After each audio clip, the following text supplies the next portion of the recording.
On This Week in Enterprise Tech, we've got Vijay Balasubramaniyan from Pindrop Security, CEO and founder, to tell us about call security. Twiat on the set.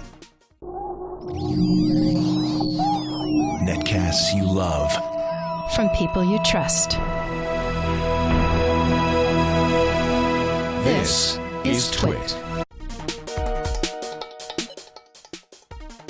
This is Twiat. This Week in Enterprise Tech, episode 136, recorded April 17th, 2015. Pindrop Security.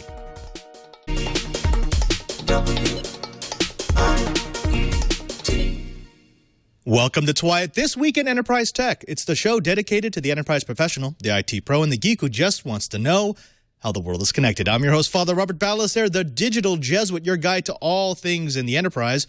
And of course, I'm joined by my co-host. I'm not sure exactly what a co-host is, but starting with Mr. Brian Chi, the director of the Advanced Network Computing Laboratory in Honolulu, Hawaii. Brian, welcome back, Mr. Geek in Paradise. And welcome back from the wilds of Kihei. And I managed, nice sharp utilities pair of scissors trying to get cleaned up. But we have power monitors on Kihei. Put on your foil hats. I have one anyways. Speaking of foil hats, a man who actually has a foiled dress, I've actually seen it, Mr. Curtis Franklin from Information Week Radio. Curtis, welcome back to the show.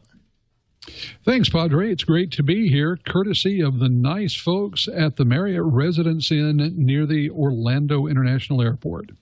Well, gentlemen, we've got an absolutely action-packed show today. We welcome to the show a man who we've been trying to get on for quite a while, but his schedule is absolutely crazy busy. Vijay Balasubramaniyan. Vijay, bear with me. Balasubramaniyan from Pindrop. Was that close? Oh, no, I was very close. I've had so much practice, and I just can't get it. Sir, it's great to have you. You are the CEO and founder of Pindrop Security. I met you first, actually, both Chibert and I, at DEF CON 2014, where you were talking about this idea of protecting your enterprise, not just with network, not just with physical security, but through your phone system. Very quickly, can you explain to me what is the mission statement of Pindrop? So the mission statement of Pindrop is, as folks are quickly moving to seeing voice as the new interface, we want to be the layer of security, trust, and identity for every single voice interaction and every voice device. Yeah, that's actually quite simple. What we have here is we have an interview that we did with both you and your chief data scientist at DEF CON, and I think you did a very good job of explaining why people will want Pindrop. To Vijay and Raj, I'm not even going to attempt to say their names. Vijay, what's your last name? Vijay Balasubramaniyan. And Raj? Raj Bandopadhyay. Much better than I would ever be able to say it. Security experts with Pindrop Security. Now, you are going to tell me about a different kind of exploit than we're used to seeing. Here at the conference, we're typically focused on network security, physical security. There's something else. There's phone security. Tell me why I should be worried. Yeah, so as you can imagine, there's a lot of companies who've invested a lot of money in network and online security. But what's happened with that is fraudsters have been quickly pushed to what's the weakest link, which is the phone channel by which you call a particular bank, a particular telco, or a particular state benefit program.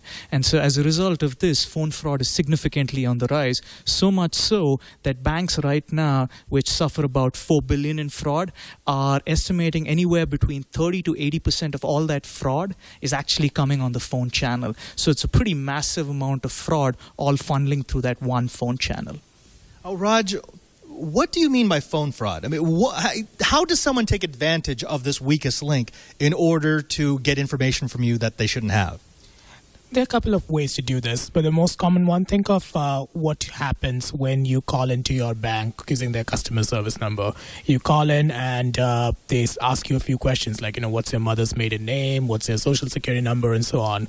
If someone calls in, claims to be you, and they somehow have acquired that private information about you, then they can practically get your account and take all your money. And banks actually allow you to withdraw a lot more money on the phone than online.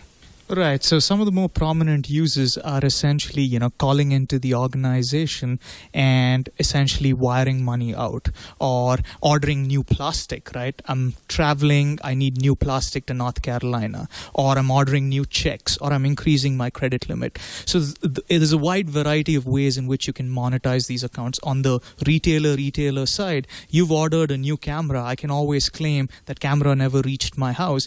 I want it to go to a different address. That's called replacement order scam. So each organization has its own vulnerabilities as far as their call center is concerned, and there's a way to monetize a particular account to financial profit. Raj, when this has happened in the enterprises that I've been a part of, typically we just say, well, they found the stupid person in my organization. We found a person who wasn't that bright or wasn't paying attention.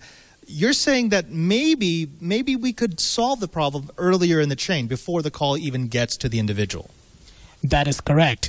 One thing that we have found is that fraudsters, even before they make that actual phone call to steal money to a call center agent, they are doing a lot of reconnaissance to collect information. And in particular, they're using the IVR, that is the interactive voice response, which is the automated menus that banks have, like, press 1 for this, press 2 for that. They use that very liberally to mine for information. So they'll try out different account numbers that they might have in a list or something that they've gotten off a black market and see if, which are the valid account numbers for this bank. Or they'll try out different social security numbers. And once you have hit a valid account number, automatically the system lets you into the next step and say, welcome, Mr. So-and-so, your balance is XYZ. So they already have 2 more pieces of information about you. So they can take all that information that they gather and then actually hit the call center to talk to an agent to actually make the transfer. Now that we know what the problem is, that they're using our automated tree against us, what are some of the ways to mitigate that issue? Right. So the fact that they're using the automated tree actually reveals as much about the bank as the fraudster itself. So the fact that they're going through serially one after the other, predicting social security numbers or account numbers, if you have devices that are constantly looking at this reconnaissance activity, you can identify which of the social security numbers the fraudsters have. So in this cat and mouse game, you're reversing the roles. You're actually seeing what the fraudster is doing, and you can forewarn the organization that something bad is going to happen to an account. And in our particular case, we were able to forewarn organizations 16 days before the account ever got compromised about an impending attack. Raj, I want to talk a little bit about this forecasting, because when I read the Pindrop Security press release for Black Hat, that was the part that sort of caught my attention. The fact that you pay attention to what's happening around the world, and you can forecast when you think a campaign, a wave of fraudulent calls is going to happen. How does that work?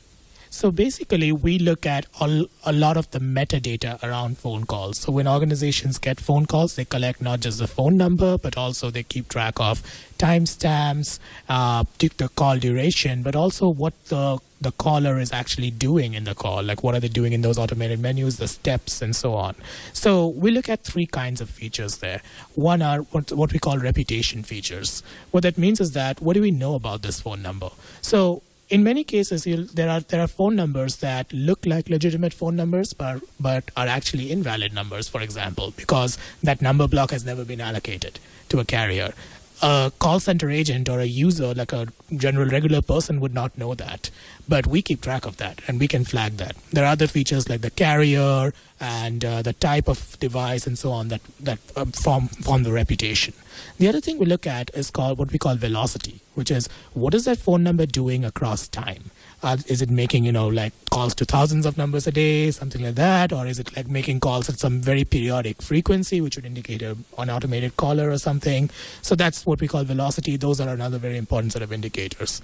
And the third set of indicators are what we call behavior, which is, what is this number or this caller doing in one particular call or in a group of like very close calls in time? What are they doing? And that's where we find the exact patterns of traversing through those automated menus. You'll find that the way fraudulent callers who are mining for information traverse those automated menus can be very different from the ways legitimate users might use the system. So those are some features we look at. We can put them together and create a model that can predict for a given call, when a call comes in, like how likely is it to be a reconnaissance call. One last bit that I got from the press release that, again, caught the mind of my audience was this idea of acoustic signatures, the ability to actually dig deeper into a call and determine whether or not it's fraudulent. How does that work? Right. So we look at a whole bunch of acoustical artifacts. So a call is almost like a river meandering through. Everywhere it goes, it collects sediments off that place. So, when you finally look at the river and you see red clay, you say it's gone through a place that's, had red clay. And so the audio is very similar to that. When it goes over an IP network, it undergoes packet loss. And that packet loss manifests itself as small, tiny breaks in the call audio, which is something you and I can't hear, but it's there. So what our system looks for is artifacts like that: noise artifacts, frequency artifacts, and even loss artifacts. And by virtue of looking at all of these things, you can actually reconstruct where the call started from, what device was used making that call, and where did the call go. So if a call started from a Skype phone in Nigeria, went to UK, and then came to the US, you can actually determine all of that by just listening to the call audio. And if that person is saying, I'm actually a customer calling from Atlanta, he's lying. And immediately you can identify that most likely an account takeover is happening. And we are able to identify over 80% of all account takeover attempts at organizations just by this. Vijay, Raj, I want to thank you very much for talking to us, for giving this information to our audience. If they wanted to find more about Pindrop Security and about your solutions, where should they go? It's simple. It's www.pindropsecurity.com. When I saw this at DEF CON, I was absolutely blown away because it's kind of like the complete cycle. Vijay, we started hacking. Malicious people started hacking networks because it became an easier way to obtain information. Network security has gotten to the point where it's no longer the lowest hanging fruit, and I think the lowest hanging fruit is now your automated calling tree. And that's really what Pindrop is trying to address, right? Absolutely. It's both the call tree as well as the fact that you have call center agents on the other end providing financial transaction advice to a caller. So it's both being able to use your call tree against you, as well as social engineering your call center agents to essentially take over an account. Right, because unfortunately, there's no way to really protect your call center people. I mean, if your call center people if they're gonna fall for a scam, they're gonna fall for a scam. You can train them as much as you want, you can give them as much warning, and yet if they don't catch the cues, if they don't listen quite right enough, they're gonna fail. And that could be, again, your lowest hanging fruit. That's the easiest point of entry into your network. So what I'd like to do is I'd like to bring in my co-hosts here, and let's have a discussion about exactly how Pindrop works, exactly who you're trying to serve, because there's some very interesting data there. Getting back to the action, we are speaking with Vijay Balasubramaniyan of Pindrop Security. He's their CEO and founder. And I want to bring in my co-hosts, Cheebert and Curtis. Cheebert, you were with me at DEF CON. Curtis, I know you've heard about this company. You've heard about the technology. What do you think about protecting your call center, about protecting your automated tree, about protecting the employees who actually have to interact with the outside world? Cheebert, let's start with you. Well, I just bring up the fact that your call centers, your people, they all cost money. Even if it's only a couple seconds to hang up on someone, it all adds up. So, wow, this makes all kinds of sense. And, I kind of wish, we had that at the university, but we'll never get it because the university doesn't believe in this kind of stuff. Curtis, but I could really see it as a great feature for a lot of companies. Right. Curtis, let me ask you again, dealing with your exclusive connections with executives at Information Week Radio, has this been a topic of concern? I mean, so much of what we do is focused on the network. Previously, we had been obsessed with firewalls. Now we're obsessed with zoning and proper security within a network. But you don't ever hear a lot of talk about protecting the phone system. Well, that's true. But it's important to note, one of the discussions we've had here over and over and over again is about the economic impact of hacking versus the economic cost of protection. There probably is not any segment of a business that has been more carefully financially scrutinized than call centers. Companies that have call centers know to the penny how much each second of those call center operators' time is worth. And therefore, this is the one area of an enterprise where it's very easy to see the cost versus the benefit of greater security. And I think the real impact that this can have is that this is the perfect opportunity to start out with a firm economic analysis that can then ultimately be spread to the rest of the organization.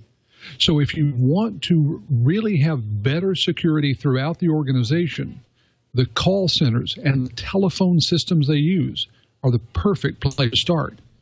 Vijay, what about that? That's an interesting point. The fact that call centers are so financially scrutinized. You know exactly how much it's costing you per minute per customer that you're dealing with. Is that something that Pindrop uses in its pitch when you talk to these companies with call centers and say, look, you've already invested X amount of money. Don't you want to protect that investment? Absolutely. I think there are three core value propositions to Pindrop. The first is the amount of fraud dollars that we save going out from these organizations. And as the industry as a whole is trending towards the fact that they're losing close to about $10 billion by fraud coming on the phone channel. So it's a pretty massive amount that they're losing just in terms of fraud. The second value proposition is the amount of time you can reduce for a call center agent who's asking all these questions. The only form of security that these call centers have when they're trying to identify you is, what's your mother's maiden name, what's your date of birth, and things like that. And these fraudsters are really, really good. One of my favorite calls is this fraudster calls in, and when the call center agent asks him, what's your mother's maiden name? He says, my dad married thrice, so can I take 3 guesses? And the call center agent allows him to take those 3 guesses. And, he finally wires out $90,000 to a bank in Cambodia. But the fundamental thing is they're spending all that time trying to find out who you are using these set of questions which the fraudsters know the answers to or social engineer their way out of it.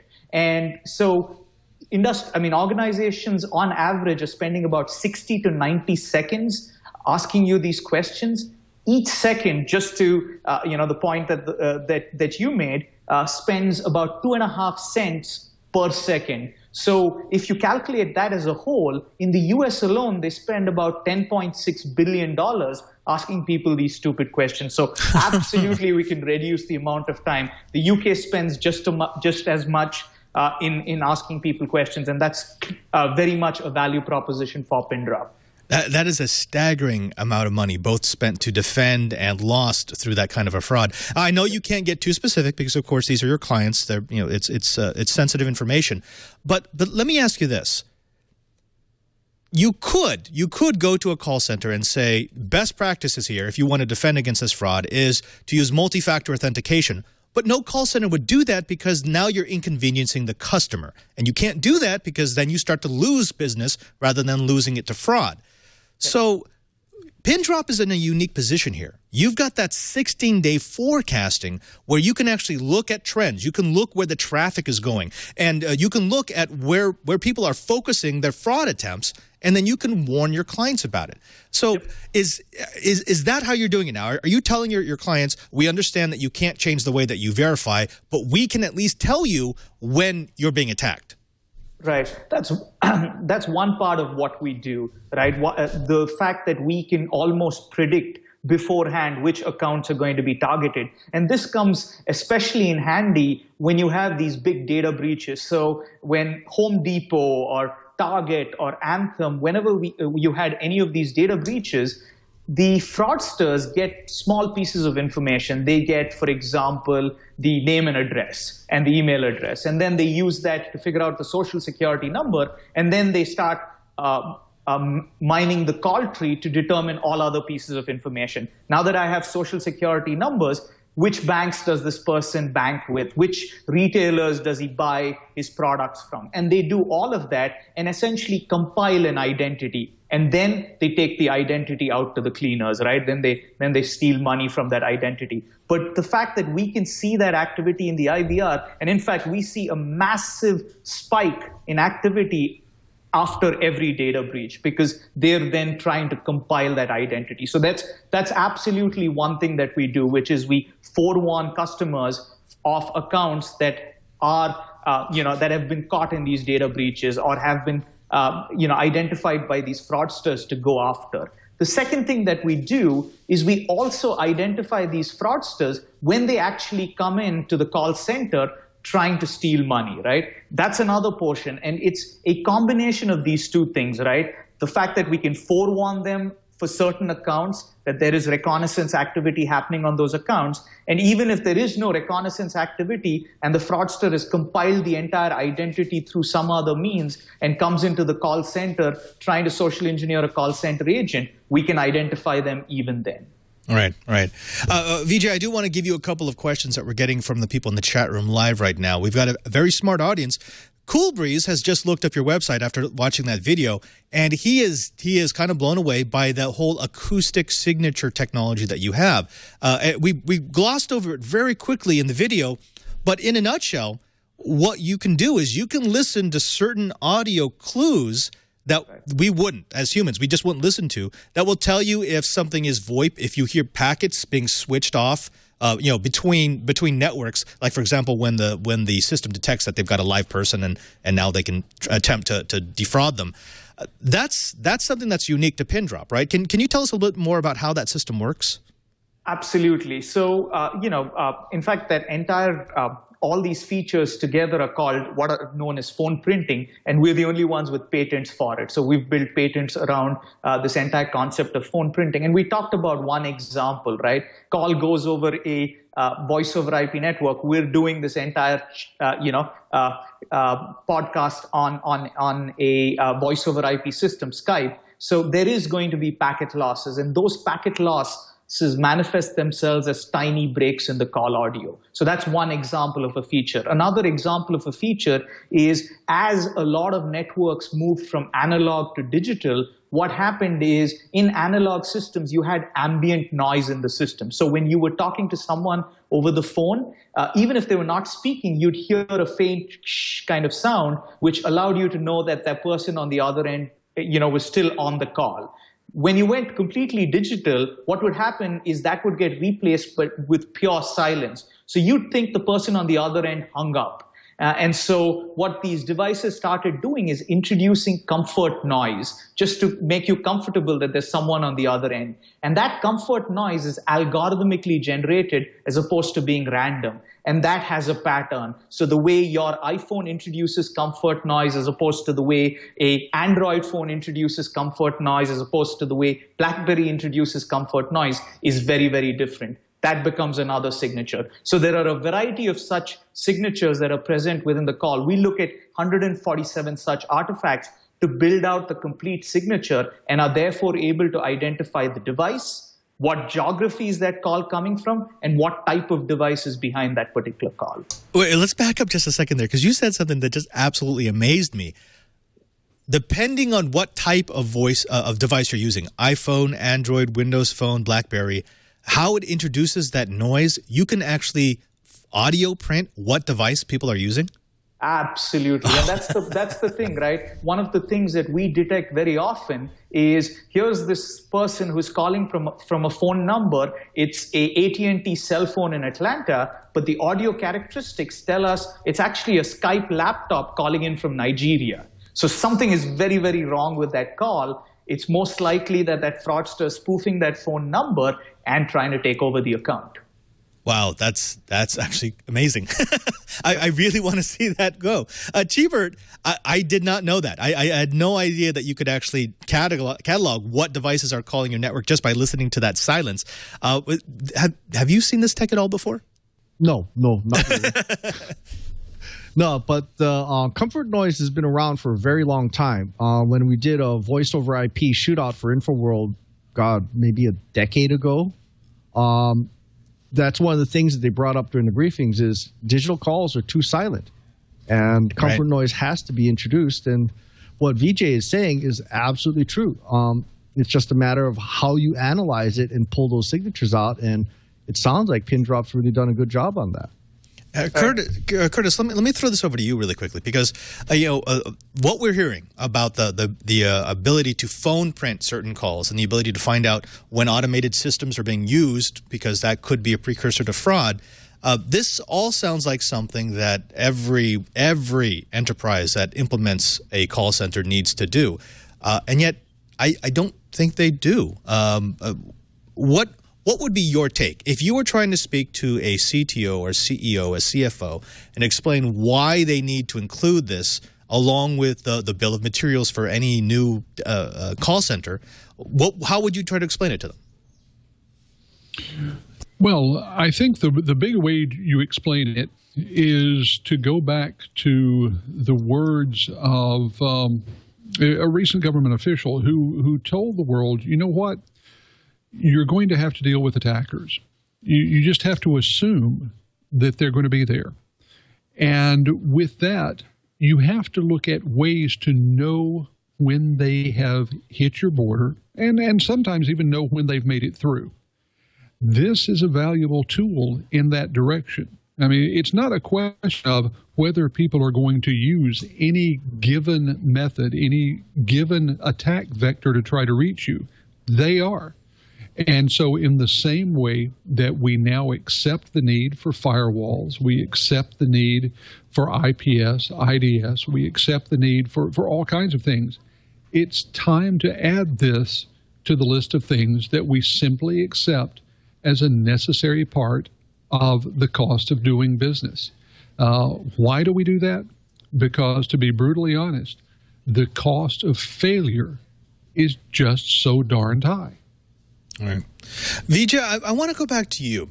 One of the things that we've seen in cybersecurity is this cat and mouse game, that the attackers will try something, will come up with a counter to the attack, and then they'll change their methods. Are you seeing this on the phone side, or is there such a large target area that they just simply move to the easier call centers to crack? Right. We're seeing both of that. So, one of the earliest gangs we started profiling. So we have a massive database of well-known phone fraudster devices, right? And so one of the earlier gangs that we identified was a gang we affectionately call West Africa One. And they have, a bunch of fraudsters. In fact, if you look at Pindrop, a lot of our conference rooms are named after these fraudsters. So there's McGruff, there's Chicken Man, there's Dava, there's Chipmunk, and things like that. So this West Africa One group was originally, just coming right out of West Africa, right? They were coming out of Nigeria and places like that. And what happened is they started getting detected. So what they started doing in order to seem more legitimate is they started hacking PBXs in UK and started routing their calls through that. But the very interesting thing about audio is the more you start doing all these different routing, it isn't as the crow flies, you're actually adding newer and newer artifacts. So this is very different than what a legitimate customer is doing. He's just using the standard route and making a call to your call center, whereas these guys are trying to obfuscate themselves by going through a variety of hops. And as soon as you do that with something that's as real-time as audio, it will degrade its quality. It will start affecting the audio characteristics in very, very subtle ways. And that's exactly what we need, right? So the more they struggle, it's almost like quicksand. The more they struggle, the more they sink themselves. And this is exactly one of the reasons why we're able to identify them really, really well.